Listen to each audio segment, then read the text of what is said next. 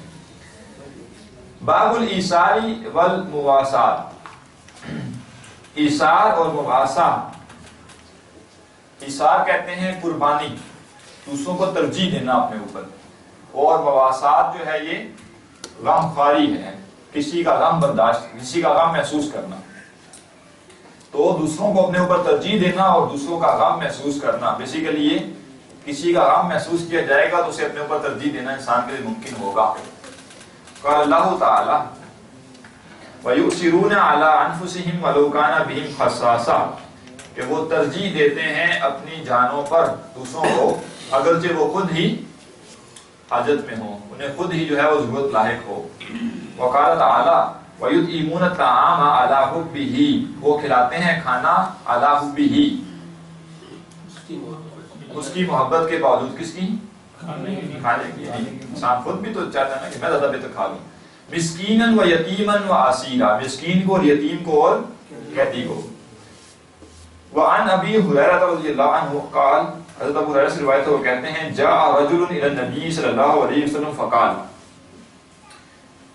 ایک شخص نبی صلی اللہ علیہ وسلم کے پاس آیا, اس نے کہا انی مجہود, بے شک میں بھوک سے ہوں, بھوکا ہوں. فَأَرْسَلَ إِلَىٰ بَعْضِ نِسَائِهِ, تو آپ نے اپنی بیویوں میں سے کسی کی طرف پیغام بھیجا, یعنی کھانے کے لیے کہ کچھ کھانا ہے تو بھیجیں. فَقَالَتْ, تو انہوں نے کہا وَالَّذِي بَعَثَكَ بِالْحَقِّ, اس ذات کی قسم جس نے آپ کو حق کے ساتھ مبعوث کیا, مَا عِنْدِي إِلَّا مَاءٌ, میرے پاس نہیں ہے مگر پانی. یہ انہوں نے کیوں کہا وَالَّذِي بَعَثَكَ بِالْحَقِّ؟ اسٹریس پیدا کرنے کی اپنی بات. تقریب یہ انہوں نے کہا کہ جو بتا رہی ہیں یہ کس کو بتا رہی ہیں؟ وہ نبی صلی اللہ علیہ وسلم کو. تو کیا اگر وہ قسم نہ کھاتی ہے تو نبی صلی اللہ علیہ وسلم کو معاذ اللہ کو شک ہوتا کہ شاید ہے اور دیا نہیں, معاذ اللہ. یہ قصور ہے عزت دینے کا نبی کا. جی, یقین دلانے کا نہیں, یقین تو ویسے بھی تھا, یہ وہ والی تاکید نہیں. یہ کہ دینا وہ بھی چاہتی معذرت کے طور پر اگر ہوتا تو ہم مطلب پتہ نہیں کہاں نکل گئے. جی کچھ تقریم کا لفظ کہیں سے آیا تھا, کس نے کہا؟ ہاں جی, یہ تقریم ہے, ٹھیک ہے. دوسرا اہم چیز جو عربی میں ہے کہ جو انسان کے کانسیپٹس ہوتے ہیں, جو ریمائنڈرز ہوتے ہیں, وہ انسان اپنے گفتگو میں داخل کر لے کسی بھی طریقے سے اور انہیں دہراتا رہا کرے. اس سے وہ چیزیں ذہن پہ بھی ان کا نقش ہوتا ہے اور عمل میں بھی وہ چیزیں آتی ہیں. تو آپ دیکھیں گے حدیث میں والذی نفسی بیدہ, ٹھیک ہے. اب یہ سارا کچھ کیا ہے, اس سے یہ چیزیں بھی تازہ ہو رہی ہیں, توحید کا پیغام تازہ ہو رہا ہے, رسالت کا پیغام تازہ ہو رہا ہے. تو اب وہ صرف کہہ دیتی ہے کہ میرے پاس کچھ بھی نہیں تھا, بھی ٹھیک تھا. لیکن یہ ہے کہ تقریب بھی ہو گئی کہ والذی بعثک بالحق, اس ذات کی قسم جس نے آپ کو حق کے ساتھ مبعوث کیا. تو یہ آپ کی رسالت کا بھی بیچ میں آ گیا. اور دوسرا یہ ہے کہ یہ پیغام بھی تازہ ہوتا رہے, ٹھیک ہے. تو انسان کوشش کرے کہ اپنی گفتگو میں اس طرح کے کانسیپٹس کو داخل کر لے معروف طریقے سے, ٹھیک ہے. ما عندي الا ماء, میرے پاس نہیں ہے مگر پانی ہی. ثم ارسل الى اخرى, پھر پیغام بھیجا دوسری بیوی کی طرف. فقالت مثل ذلك, تو انہوں نے بھی ایسے جواب دیا. حتى قلنا كلهن مثل ذلك, یہاں تک کہ ان سب نے ہی یہی کہا. لا والذی بعثک بالحق, نہیں ہے اس ذات کا جس نے آپ کو حق کے ساتھ مبعوث کیا. ما عندي الا ماء. فقال النبی صلی اللہ علیہ وسلم, تو نبی صلی اللہ علیہ وسلم نے فرمایا, من کے بعد والا جو لفظ ہے اس کی پروننسیشن کون کرے گا؟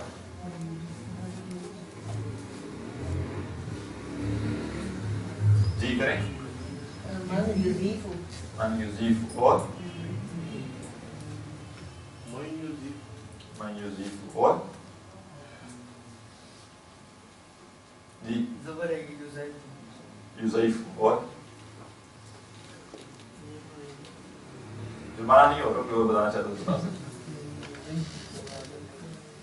یضیف پہلے آ چکے ہیں.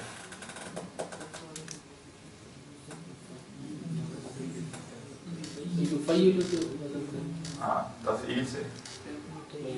من یضیف ھذا اللیلہ, کون مہمان نوازی کرائے گا, ٹھیک ہے, اس رات. فقال, یعنی یہ بھی واضح کر دیا کہ مہمان نوازی ایک رات کی ہے صرف. ٹھیک ہے, چلیے اس سے نہیں ہو سکتا باب فاض شاید ہو سکتا ہو. ضیافت اس سے نہیں آتا.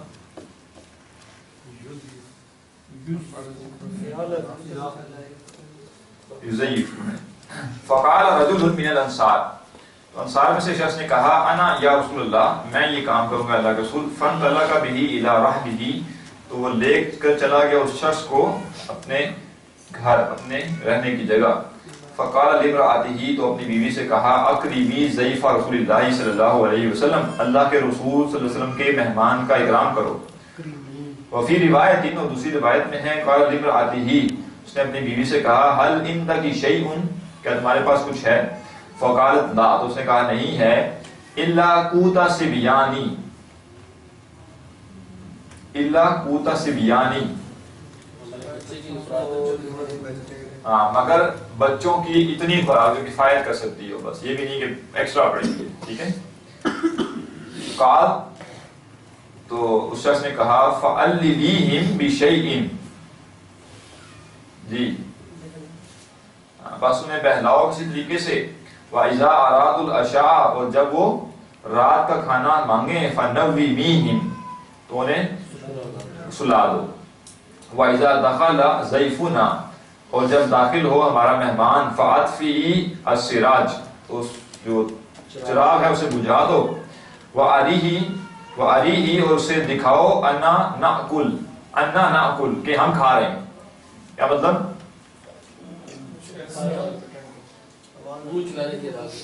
یعنی کہ جو جتنے اسباب, یعنی ایک تو یہ کہ اگر بالفرض انہوں نے پلیٹیں رکھی ہیں تو 3 رکھی ہوں گی. ٹھیک ہے, یہ نہیں ہے کہ ایک ہی رکھ دی, اس کو پتہ چل جائے گا کہ ایک کیوں رکھ رہے ہیں. ٹھیک ہے, تو جو بھی ایسے اسباب میسر آ سکتے ہیں جس سے اسے محسوس ہو کہ یہ کھا رہے ہیں. ٹھیک ہے, یہ دوسرے خاص یوں کہیں کہ کچھ بھی ایسا نہیں کرنا کہ اسے شک پڑ جائے کہ یہ نہیں کھا رہے. تو وہ برتن بھی انہوں نے اسی طرح رکھے ہوں گے یقیناً. ٹھیک ہے, دسترخوان بھی ویسے ہی بچھایا ہوگا, 3 بندوں کے بیٹھنے کے لیے بیٹھے بھی ہوں گے, سب کچھ کیا ہوگا. کھانا کھانا شروع کرنے لگا تو چراغ بجھا دیا اس طریقے سے. ٹھیک ہے, اب وہ کھانے کے لیے منہ بھی ہلا رہے ہوں گے اور ساتھ میں یہ بھی کہہ رہے ہوں گے کیا ہی لذیذ کھانا ہے. یعنی یہ سارا کچھ یقین انہوں نے کیا ہوگا, اس کو یقین لانے کے لیے کہ اگر اسے کہیں شک پڑ گیا کہ یہ نہیں کھا رہے تو وہ ہاتھ روک نہ لے. وَأَرِيهِ أَنَّ نَأْكُلْ فَقَعَدُوا وَأَكَلَ الضَّيْفُ, فَقَعَدُوا وَأَكَلَ الضَّيْفُ, ہم بیٹھے رہیں گے. فَقَعَدُوا, تو سب بیٹھے, تینوں بیٹھ گئے. وَأَكَلَ الضَّيْفُ, کھایا صرف مہمان نے. وَبَاتَ, اور ان دونوں نے رات گزاری. طَاوِيَيْنِ, بھوک کی حالت میں. فَلَمَّا أَصْبَحَ, پھر جب صبح کی. غدا علی النبی صلی اللہ علیہ وسلم, تو وہ نبی صلی اللہ علیہ وسلم کے پاس گئے. فقال, تو آپ نے کہا لقد عجب اللہ من صنیعکما بضیفکما اللیلہ, اللہ کو بہت ہی بھلا لگا تمہارا پلان. ٹھیک ہے, جو تم نے اپنے مہمان کے ساتھ کیا اس رات. ٹھیک ہے, اللہ تعالیٰ کو بہت خوب لگا. اب یہ ایثار آپ دیکھیں بڑا مشکل ہے کہ کوئی شخص خود اس وقت خود تو خیر پھر بھی بندہ کر سکتا ہے, بچوں کو بھی سلا دیا ایسی بھوکا ہی. ٹھیک ہے, لیکن اس مہمان کو دیا. وعنہ رضی اللہ عنہ قال قال رسول اللہ صلی اللہ علیہ وسلم, انہیں صحابی سے مروی ہے کہ رسول اللہ صلی اللہ علیہ وسلم نے فرمایا طعام الاثنین کافی الثلاثہ, 2 بندوں کا کھانا 3 کے لیے کافی ہو جاتا ہے. وطعام الثلاثۃ کافی الاربعہ, اور 3 کا کھانا 4 کے لیے کافی ہو جاتا ہے. وفی روایت لمسلم عن جابر رضی اللہ عنہ عن نبی صلی اللہ علیہ وسلم قال طعام الواحد یکفی الاثنین, ایک بندے کا کھانا 2 کے لیے کفایت کرتا ہے. وطعام الاثنین یکفی الاربع, اور 2 کا کھانا 4 کے لیے کفایت کرتا ہے. وطعام الاربع یکفی ثمانیہ, اور 4 کا کھانا 8 کے لیے کفایت کرتا ہے. اس سے کیا مراد ہے؟ اس کا یہ مطلب نہیں ہے کہ کوئی اسٹینڈرڈ طے ہو کہ 4 بندوں کے لیے جو کھانا ہے وہ 8 کھا سکتے ہیں. اس کا مطلب یہ ہے کہ 4 بندے کھانے اگر بیٹھے ہیں, وہ کم بھی ہو سکتا ہے زیادہ بھی ہو سکتا ہے کھانا, تو 4 اور بھی اگر آ گئے ہیں تو انہیں بھی شریک کر لیں آپس میں. ٹھیک ہے, وہ کفایت کر جائے گا, کوئی مسئلہ نہیں ہے. تو یعنی دگنے اگر لوگ بھی آ جائیں اور کھانا اس سے آدھا بھی ہو تو انسان کے دل میں تنگی پیدا نہیں ہونی چاہیے, تو وہ انہیں شریک کر لے. ٹھیک ہے, اس کا یہ ہرگز مطلب نہیں ہے کہ 8 بندے آئے تو 4 کا کھانا دینا انہیں. ٹھیک ہے, اس کا مطلب یہ بھی ہو سکتا ہے اس صورت میں اگر کوئی مائنڈ کرتا ہے تو وہ صحیح کرتا ہے کہ کھانا موجود ہے اور دیا نہیں جا رہا. لیکن اس صورت میں اگر کوئی مائنڈ کرے کہ کھانا ہے ہی نہیں تو پھر 4 کا کھانا 8 بھی کھا لیں تو آپ کا کام پورا ہو گیا. آپ اب نہیں کہہ سکتے کہ جی میں نے کچھ غلط کیا. ٹھیک ہے سر ایک اور بھی ہے اس میں یہ نکل سکتا ہے کہ کچا مل کے کھانے ہیں تو الگ الگ کھانے سے مل کے کھانے وہ تو 4 کا بھی آ گیا نا. وہ تو اگر ہوتا ہے کہ اکیلے نہیں کھاؤ اکٹھے ہو وہ الگ سے اپنی جگہ ہے, لیکن یہاں بھی یہ مراد نہیں ہے. یہاں ایثار کرنے کی بھی ترغیب دی جا رہی ہے نا کہ بھائی 4 بندے بیٹھے ہیں کھانا کھانے اور 4 ہی کو کھانا ہے تو 8 بھی کھا سکتے ہیں, کوئی مسئلہ نہیں ہے. ٹھیک ہے سر ان دونوں میں سے جمع تفریق کیسے ہوگی؟ ایک کا